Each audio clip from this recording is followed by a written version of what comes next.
como que eu diagnostico uma DTM muscular? Através de critérios de diagnóstico.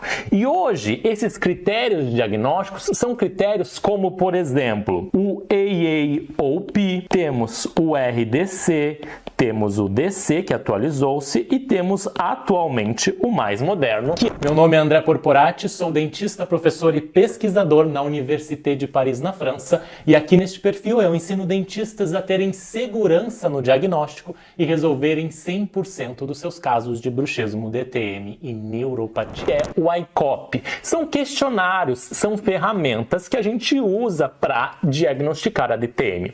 Obviamente são questionários internacionais, em inglês, e muitas vezes ele é meio difícil de ler. São mais de 60 páginas, tem vários testes que tem que fazer, certo?